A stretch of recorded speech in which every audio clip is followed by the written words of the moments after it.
Les choses terribles que j'ai faites à mes 3 enfants orphelins de père, en particulier à mon fils homosexuel, les ont poussés à m'abandonner. Je suis passé de la richesse au haillon et j'ai vécu dans le regret pendant 8 ans jusqu'à ce que je rencontre quelqu'un qui m'a fait prendre conscience de mes erreurs. J'ai fait un grand pas pour regagner le cœur de mes enfants, mais le destin avait d'autres plans. Je me souviens souvent de ce dimanche soir du mois dernier où ma chère amie, Dorothy, est venue me voir. Oh, Victoria. Je me sens si mal de te voir seule et pauvre comme ça. Brad t'a-t-il déjà appelé? Cela fait 8 ans, m'a-t-elle dit. Ces questions me paraissent éculées chaque fois qu'elle me parle de mes enfants qui m'ont laissé mourir de faim. Mais que pouvais-je lui dire? Que Brad m'a complètement coupé les vivres et m'a demandé de ne plus l'appeler ou de frapper à sa porte. Que ma fille Grace m'a dit à quel point elle était gênée de dire que j'étais sa mère. Qu'une mère de 3 enfants, autrefois aisée, fouille aujourd'hui les poubelles publiques à la recherche de restes et vende des sacs faits à la main dans la rue pour acheter du pain? Je souffre chaque fois que je me souviens des choses terribles que j'ai faites à mes enfants, des choses qu'une mère aimante ne ferait jamais à ses enfants. Ils m'ont abandonné, et je le mérite. Mais un jour, quelqu'un m'a fait comprendre mes erreurs, et j'ai décidé de tendre la main à mes enfants avant qu'il ne soit trop tard. Je suis Victoria Parker. J'ai 68 ans et j'étais censé vieillir paisiblement dans le centre de Pittsburgh. Cette vieille maison est la seule chose qui me reste de mon défunt mari, Richard Parker, décédé il y a 27 ans. Richard m'a tenu la main sur son lit de mort après une crise cardiaque et m'a fait promettre d'élever nos 3 enfants, Brad, 6 ans, Grace, 5 ans, et Jonas, 3 ans, pour en faire 3 êtres bonnes personnes. Je te promets, Richie. Je ferai tout pour eux. Je le promets, ai-je dit alors que mon mari bien-aimé rendait son dernier soupir, me laissant avec une vie remplie d'espoir et 3 jeunes enfants. La vie en tant que mère célibataire n'a pas été facile pour moi. Les autres mères qui ont été à ma place comprendraient les choses douloureuses que j'ai endurées pour élever seul mes enfants. J'ai failli perdre espoir lorsque j'ai été licenciée de mon emploi de serveuse, mais le bonheur est revenu lorsqu'un gentil magnat de l'immobilier m'a engagé comme secrétaire et que j'ai gagné suffisamment d'argent pour élever mes enfants. Je voulais qu'il soit heureux et qu'il ait tout ce qu'il voulait. Mais après avoir quitté mon emploi plusieurs années plus tard, j'ai commencé à décider des choses à leur place et à vouloir qu'il ait ce que je pensais être le mieux pour eux. Tout a commencé lorsque Brad m'a fait part de sa passion pour la danse une fois son diplôme obtenu. Comment ai-je pu ne pas voir son talent et son amour pour la chorégraphie? Étais-je une si mauvaise mère pour l'avoir privé de son rêve? Ou bien étais-je égoïste? Si est-il ce qu'il pensait sans doute. Mais maman, je ne veux pas être avocate. Ce n'est pas ce dont je rêve. Je veux aller à New York, à Las Vegas, en Californie, puis à Hollywood. Je veux devenir danseur, a argumenté Brad lorsque le moment est venu pour lui de choisir sa carrière. Non, mon chéri. Ce n'est pas une bonne idée. Veux-tu être danseur de rue ou gagner de l'argent en pratiquant le droit? Ton père ne t'autoriserait jamais à danser s'il était avec nous, ai-je déclaré avec émotion, en forçant mon fils. Il a argumenté, mais j'ai insisté, et ma parole a été plus forte que son désir, si bien qu'il a fini par faire des études de droit. Ma prochaine grande mission était de convaincre ma fille Grace d'épouser le fils d'un ami de la famille. Mais ce qui s'est passé ensuite m'a fait comprendre qu'il fallait plus que des promesses et de la détermination pour être une bonne mère. J'ai dû me mettre dans la peau d'une méchante et concevoir un plan pour me débarrasser de Matthew, son petit ami, qui, selon moi, n'était pas fait pour ma fille. Chérie, je pense que Matthew t'aime bien mais pas ton gros nez, ai-je plaisanté un jour lors d'un dîner avec Grace et mon fils cadet, Jonas. C'était une plaisanterie candide, mais ma fille l'a prise à cœur. Alors, tu veux dire qu'il n'épousera pas une fille avec un gros nez ? A-t-elle rétorqué. Eh bien, pourquoi n'arranges-tu pas ton nez avant d'envisager un mariage ? Ai-je répondu. Mais cette fois, je le pensais vraiment parce que je n'aimais pas son partenaire. Est-ce qu'une mère laisserait sa fille épouser un homme mal payé comme Matthew ? Pas moi en tout cas, car je ne voulais pas que ma fille vive dans la pauvreté. J'ai donc pris secrètement son numéro de téléphone et je l'ai appelé sous prétexte d'organiser leur mariage. Et je ne veux pas que tu parles à Grace de notre plan, d'accord ? Si est une surprise, lui ai-je dit lors de l'appel. Je lui ai demandé de me retrouver le soir même dans un café. J'ai rencontré Matthew ce jour-là. Inutile de dire qu'il était intelligent et beau, mais cela ne suffisait pas pour vivre une vie de rêve. Je voulais que ma fille vive comme une reine, et j'ai décidé de ruiner leur relation avant que les choses ne deviennent sérieuses. Pour me débarrasser de lui, j'ai demandé à Jonas de lui envoyer des SMS depuis le téléphone de ma fille pendant qu'elle était absente. Alors que Matthew me parlait de ses projets avec Grace, il a reçu un message. J'ai été ravi de voir son sourire s'effacer et ses larmes couler. « Tu vas bien ?» J'ai fait semblant de ne rien savoir et je lui ai pris le téléphone pour lire le message. J'étais si heureuse de lire le texte du numéro de téléphone de Grace, que Jonas avait envoyé et effacé sur son téléphone juste après. Matthew. Maman a raison. Je ne pense pas que nous puissions être heureux sans argent et sans une grande maison. Je ne veux pas vivre avec toi dans ton appartement loué. Je vais donc me fiancer à l'homme que maman veut que j'épouse. S'il te plaît, ne m'empêche pas si tu m'aimes vraiment. Si possible, pars d'ici car tu me rappelleras notre relation. Ne m'appelle pas et ne m'envoie pas de message. Au revoir. C'était tout ce que je voulais. J'ai vu Matthew partir en trombe, et le soir venu, j'ai vu Grace courir vers sa chambre en larmes. Qu'est-ce ce qu'il y a, maman ? Va-t'en. Je suis brisé. J'ai été trahi. Il a éteint son téléphone après m'avoir laissé un message disant au revoir, femme égoïste. Qu'est-ce ce que j'ai fait ? Je ne peux pas croire que Matthew m'ait fait ça. Je suis entré dans la chambre de Grace et je l'ai réconforté. Je te l'ai dit, chérie. Les hommes comme Matthew ne méritent pas l'amour. Ce sont des dramaturges et des traîtres. Mes paroles et mes conseils affectueux ont rapidement convaincu Grace d'accepter d'épouser le fils de notre ami de la famille, Jake.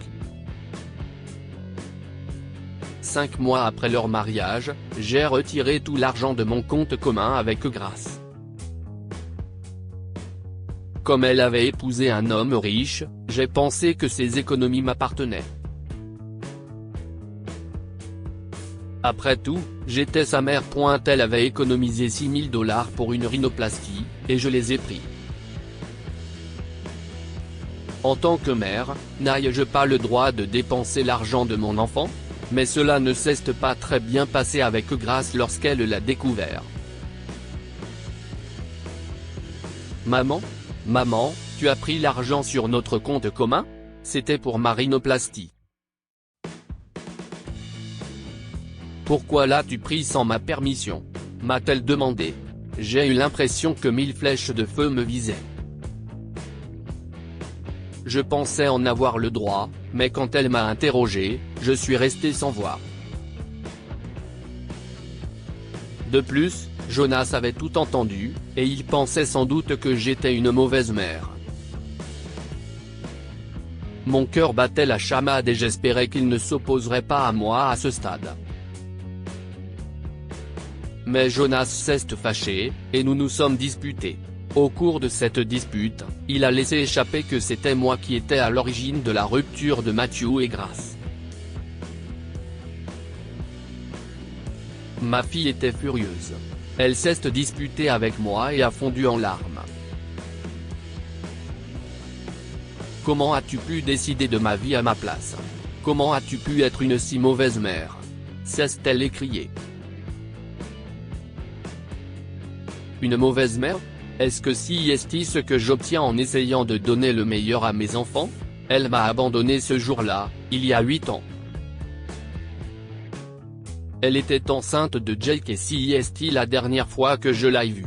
Elle ne m'a plus jamais contacté, et la dernière fois que je suis allé chez elle, elle m'a demandé de ne plus jamais la revoir. Cela m'a fait mal, mais j'ai accepté. Être une mère n'est pas une tâche facile, et j'étais effondré que les choses aillent aussi loin. À ce moment-là, ma belle-sœur m'a rendu visite avec ses 2 petits-enfants. Comme je rénovais ma maison, je leur ai donné le double des clés de l'appartement de Brad, au cœur de la ville. Il était en déplacement pour rencontrer un client au sujet d'une affaire et m'a dit qu'il reviendrait 2 semaines plus tard. J'ai pensé que ma belle-sœur Casey et ses petits-enfants pourraient rester là pour réduire les frais d'hôtel. Mais à ma grande horreur, cela s'est retourné contre moi lorsque Brad est revenu plus tôt que prévu et a trouvé son appartement en désordre. Maman, tu peux venir chez moi et m'expliquer? Je veux que tu viennes tout de suite, a-t-il dit. Je savais où cela allait me mener, car il était visiblement en colère. Il me voulait déjà d'avoir brisé son rêve de devenir danseur. Et maintenant, il y a cela. J'ai donc pris un taxi pour aller chez lui et je l'ai vu devant son appartement. Il m'a regardé, furieux. Oh, mon Dieu, ai-je crié après avoir vu le désordre dans son appartement. Je suis désolé, Victoria. Mes petits-enfants ont joué avec les oreillers. Je vais nettoyer tout ça, s'est excusé Casey. Des plumes et du coton étaient éparpillés sur le sol. Les livres de droit de Brad étaient éparpillés et ses pots d'intérieur étaient cassés. Je savais à quel point les enfants étaient actifs à cet âge, mais Brad n'a pas pris la chose à la légère. Assez. Je veux que vous sortiez, tout de suite, a-t-il crié, et Casey a rassemblé ses petits-enfants et s'est éloigné. Elle était effrayée. Je suis resté là pour le calmer, et si est alors que j'ai entendu quelque chose d'encore plus déchirant de sa part. Tu es sourde, maman? Tu ne m'as pas entendu? Sors et ne reviens jamais, a-t-il crié. J'étais en larmes et j'ai marché vers le rez-de-chaussée au lieu de prendre l'ascenseur. J'étais effondré. Je pensais qu'il serait heureux d'être entouré de sa famille et des enfants. Je pensais qu'il apprécierait ce que j'ai fait. Non, je me suis trompé. Je suis rentré chez moi le cœur brisé, et là-bas, j'ai assisté à un autre déchirement. Jonas? Qu'est-ce ce que tu fais? Ai-je crié à mon fils cadet, qui avait 22 ans à l'époque. Pourquoi te travestis-tu? Comment aurais-je pu ne pas le savoir? Pour donner le meilleur à mes enfants, je n'ai pas su reconnaître leurs désirs. Mais ce que Jonas a fait a aggravé ma blessure. J'ai discuté avec lui de son orientation sexuelle, mais il était trop rigide pour m'écouter. Je savais que les enfants adultes méritaient d'avoir leur vie privée et de décider ce qui était le mieux pour eux, mais est-ce que j'étais trop curieuse? Je jure que je ne savais pas qu'il faisait cela dans mon dos.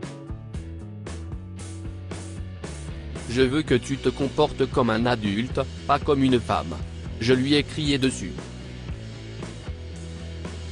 Je pensais que ma colère le dissuaderait, mais j'étais loin de me douter que mon plus jeune enfant, Jonas, était désormais un adulte capable de faire ses propres choix de vie. Je m'en suis rendu compte lorsque ces paroles blessantes m'ont fait reprendre mes esprits. Il était clair que je l'avais blessé, et c'était méchant de ma part de lui avoir dit cela. Va te faire une vie, maman. Pourquoi tu nous dis toujours ce qu'il faut faire? On sait comment améliorer nos vies.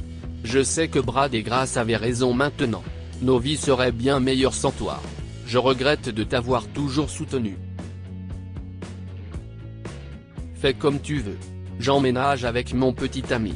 Cela fait 8 longues années que mes enfants m'ont chassé de leur vie, me laissant seul dans cette maison vide. Ils ne m'ont pas appelé et ne m'ont jamais rendu visite. J'ai longtemps vécu dans un silence pesant et dans la pauvreté. Je n'ai pas pu trouver de travail car personne ne voulait embaucher une femme d'une 60aine d'années. J'ai dépensé toutes mes économies pour payer les factures et les courses. En un rien de temps, je suis passé de la richesse au ayant point. Alors que je me débattais avec mes émotions, mon voisin m'a annoncé une nouvelle qui a changé ma vie. C'était une illumination qui a changé ma façon de penser.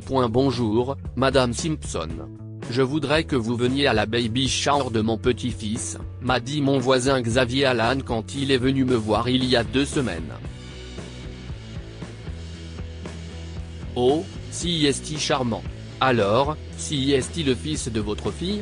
Ou le fils de votre fils? Lui ai-je demandé, et si est-il alors qu'il m'a dit l'impensable.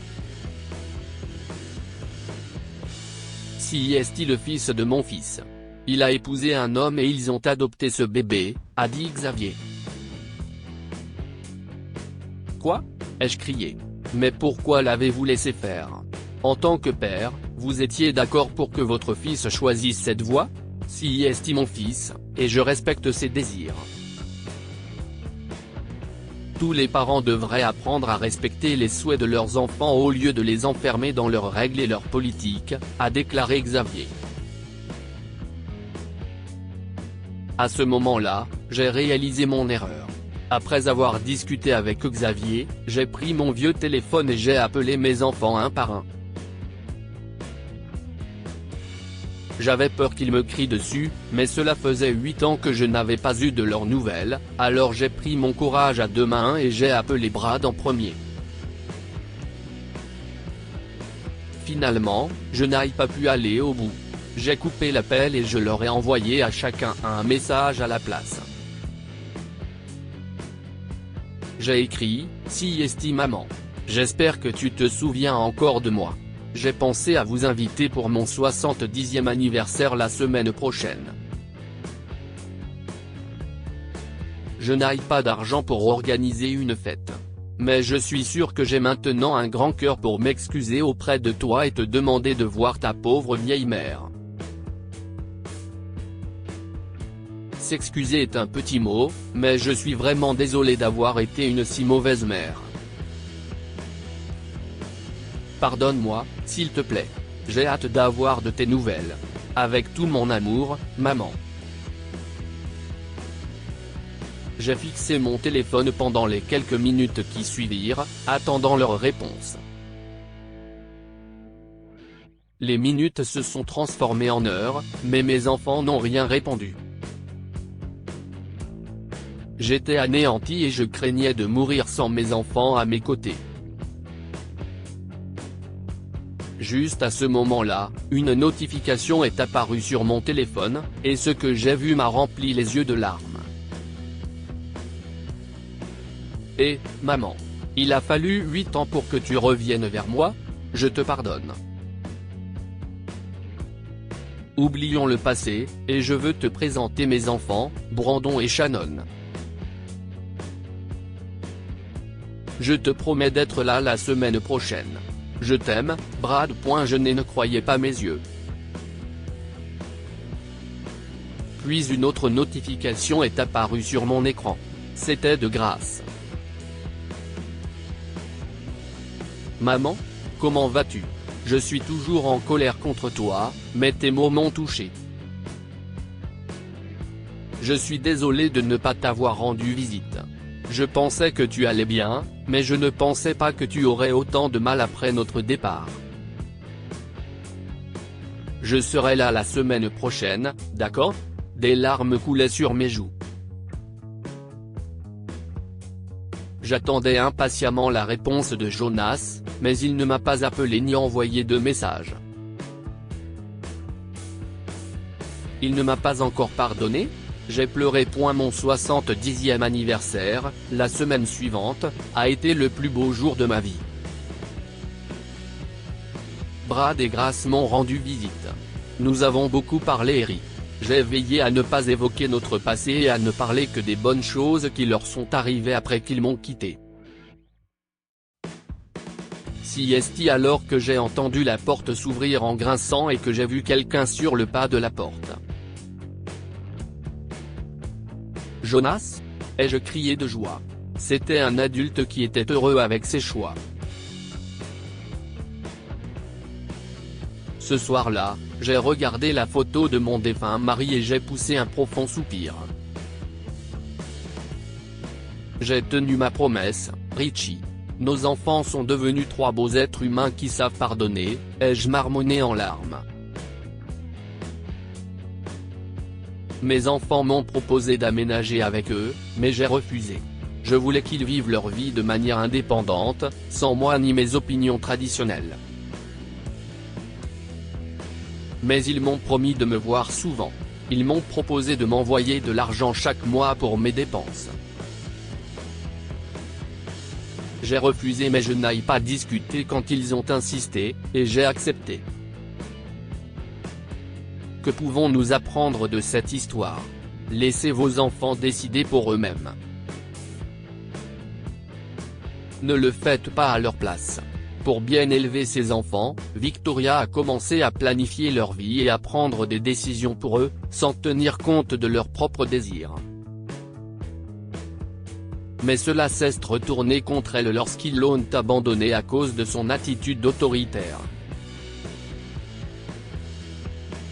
Apprenez à pardonner et à oublier au lieu de garder longtemps une rancune passée.